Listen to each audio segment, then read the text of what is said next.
Welcome back to Klotz Farms, guys. Kai over here with Jason. What's going on, folks? And today we're going to talk about the top 5 handgun suppressors that you can buy. Specifically in 9mm though, right? Yeah, most of these companies that we are mentioning definitely make other calibers when it comes to them, but we're honing in on 9mm because that seems to be a common caliber. It is literally the most common handgun caliber in the world. Right. With that being said, Jason, you are a suppressor wizard. Aficionado, yep. Exactly. And then I know some about them, not all that much about them. In the last 3 or 4 years, I've been experimenting on them. So once you shoot suppress, dude, you just don't want to shoot on suppress again. Elevated science, pinky out, as one would say. It just really, like, if you haven't shot suppressed, I highly recommend it, especially now, starting in January, I think, and no NFA tax. It's good to go. Yep.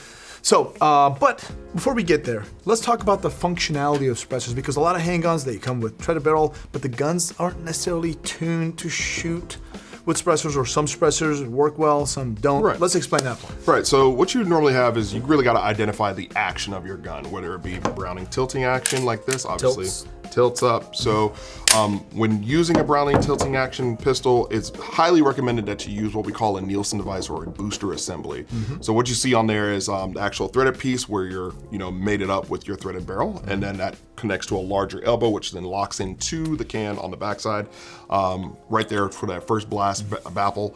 And then what it is connected to a spring, which then actually pulls forward as the gun is going to make sure the cycle of operation still continues during the action phase. So basically, you have this weight up here, right? So once the slide goes back, the booster kind of very momentarily gets the weight off the gun, so it just cycles properly. Also helps in timing. It really is a timing thing to get it really done.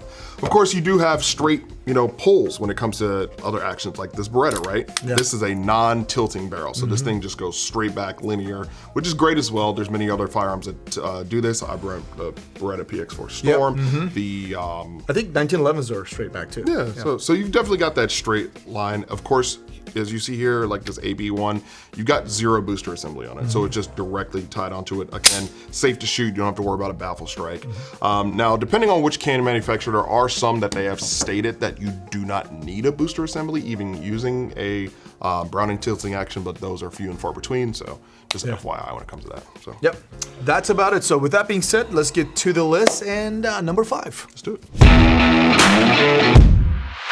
All right, number 5 is gonna be the rugged Obsidian 9. Now, this is really a cool can, right? It kind of was along the lines of the first modular can. And when I say modular, meaning you can actually break it apart, it comes in 2 different configurations. You can have it a full length configuration for like maximum suppression. And then you can cut it down to like more of a short or SK version, Kurtz style, German K for Kurtz, that is. And you can cut it down and really make it like that. So it's really configurable to whatever you're using. Obviously, the whole purpose of a can is to suppress it, especially a 9mm can. You're really going for maximum suppression and to not blow out those eardrums. So I've got a lot of experience shooting this one. Rugged is great, solid, and for the price, man, right around 6 and change. I mean, you can't beat that. So that's not bad. Yeah, great. I personally don't have any experience with that can at all. Yeah. I know we don't have one here, but shout out maybe Rugged. Hey. Rugged. Weren't they really friendly to us at the show? Not really. Yeah, I don't know. Why? No. Rugged guys, like, what's up? And they're local too. That's crazy. Oh, they are? Yeah. I know nothing about them because I know when I was at their booth, they're very nice, but just we didn't really talk about doing anything together. So maybe next time. So, number 4. Let's move on. All right, number 4's got to come in at the YHM R9. So this one's really cool. Yankee Hill machine, of course, we've raved about them before. They make really great cans for what you get out of the box and for the, number 1, the cost of it. The cost, how much are they? I mean, right around like 5 and change.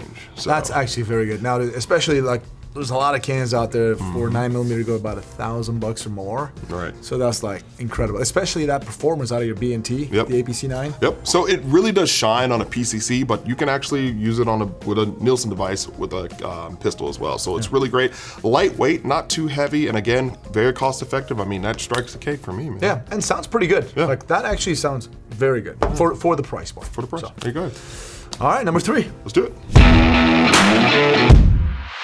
Number Number 3, got to talk about the Silencer Co. Omega 9K. Now, this one's really awesome, and I know when I say Omega 9K, they're going to say, oh, but the new Spectre came out. Yes, but I have to say the Omega 9K I have tons of experience with, and it really is an awesome can. We're talking lightweight. We're talking it can handle multiple calibers, and I will dive into that as we move on to other cans in the list, but that one really does handle 9mm very, very well. Again, mainly engineered for a PCC, so it can take all that, you know, force and really pressures, but sounds really, really good on a pistol nonetheless. So it's solid. Yeah, I don't think I have. Have I shot that one? I don't remember it personally. You have, but we, you know, Silencer Co. Yeah, number 2 then. We'll change that. And number 2 is going to be Dead Air. Of course. So pause right there. This is a tough internal struggle because we have 2 different types of mindsets in here, but I get it. But we definitely wanted to give it to Dead Air. Well, he wanted to make this number 3, so we kind of wanted to combine these absolutely. two. So Wolfman, absolutely fantastic. I got plenty of experience with that one. Very good. Like Dead Air as a company, they're very good. Wolfman is known to be very quiet, very nice can. And then Mojave 9, that Wolfman's wife said, don't worry about it. Mojave 9, in my personal opinion, one of the best 9mm cans out there. Just, here's the reason. Very, you know, the volume is, you know, it's very skinny, and you can actually configure this. You can just make it shorter, whatever. It's got a Nielsen device in here. Super quiet and very reliable. I don't know how many thousands of rounds through Mojave 9, and I just love them. To a pistol, PCC, great. Well, you said configurable, right? Yes. Well, that's great because this can come in long and short configuration as well. And you do have the volume to back up that sound suppression. Here's also a nice little fun fact about this one. It takes wipes. And for folks who don't know what a wipe is, you do that after you go poop. Right? Absolutely, but a wipe is a device that goes in the front of a suppressor to keep all those expanding gases trapped into the can. So, I mean, I'm just saying, if you really wanted to do some, I don't know, quiet stuff. Real quiet stuff. You throw a little material in that can, whether it be wire pulling gel, petroleum jelly, or a little water. And put a wipe in there, and you're talking about the neighbors, nor your wife will hear anything. And your Mojave 9 in seconds. Get a little shorter, more appropriate for Jason here, and still very quiet. Wolfman 2. So, number 1. But before we move on to number 1, gotta give a couple honorable mentions. Now, these might not have made the initial list, but I give them kudos for what they do and what they are. And so that's gonna be any type of configurable can when it really comes to you. Now, this gives you the full plain or plethora to actually make it how you want to. We're talking about like the Q Erector. We're talking about the SIG Mod X. We're also talking about the JK105. These are all cans that you can actually take off the baffles, unscrew, and configure it to whatever you're trying to do. You can have one baffle on there if you want to. I wouldn't recommend it, but you can. So just to take the bark out of that. So any of those 3 cans are really, really solid. Of course, I understand we can't hit all of the cans that are out there on the market. What about this one? What about that one? This is what we got. Well, that's a great opportunity to ask the comment section to let us know your top 5 handgun cans of all time for you. Okay. Yeah. And what do you think number 1 is? I think that'd be kind of crazy. If it's coming from Jason, it's probably gonna be something like $2,000 or something more. I like good things. Moving on to number 1. And number 1, gotta give it to CGS. We're talking about the Mod X, the Mod S, and the Mod SK. So you've got 3 different variations of pretty much almost the same can. The Mod X is the newest iteration of what they've done. Of course, they're really making a name for the game when it comes to additive manufacturing and that. It's great. I love the Mod SK, me personally, because it's the perfect little one that you throw on, you know, keep it in a holster and actually shoot for, you know, keeping things quiet. So, what's the material?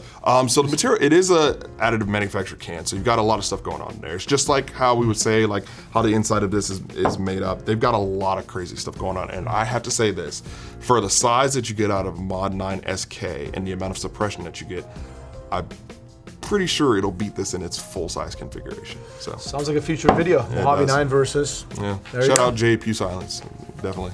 All right. So, that's pretty good. Yeah, I mean, hey, I don't think I've shot that one. You haven't shot that one? Yeah, so I'll have to try that out and kind of go head to head against this. Like, obviously compare price. What's the price on that one in general? That one's in the 6s. That's not bad actually, because Mojave costs you over $1,000, or right around. Just because you got a lot of money doesn't mean that R&D pays off, right? That's right. But Mojave is real nice. Doesn't mean it is the best, but it is pretty nice. I mean, I haven't experienced. No, yeah, no disrespect. I mean, all of these cans, and nowadays, if you're a modern manufacturer, it doesn't matter which can, you're gonna make something that's great, especially when it comes to 9 mil.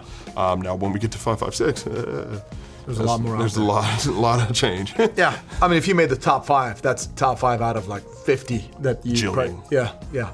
So, guys, let us know your thoughts in the comment section. What is your favorite top 5 handgun suppressor of all time? If you don't have any experience with suppressors, let us know any questions that you may have. We'll be in the comment section and answer as much as we possibly can. And maybe we should do one for like PCCs. I agree. I mean, a lot of these that we talked about kind of cross that threshold. Yeah, you can kind of use them. I mean, these will go to PCC just fine. What do you think about the Nielsen device on a PC? No problems, not right? recommended, but you can do it. Yeah, because it shouldn't have any baffles, right? No. It should be just Added weight. added weight. Exactly, that's it. But anyways, guys, also we do contest stuff, so check that out as well. And as always, I hope you guys enjoy this video. We appreciate your business. God bless. We'll see you on the next one.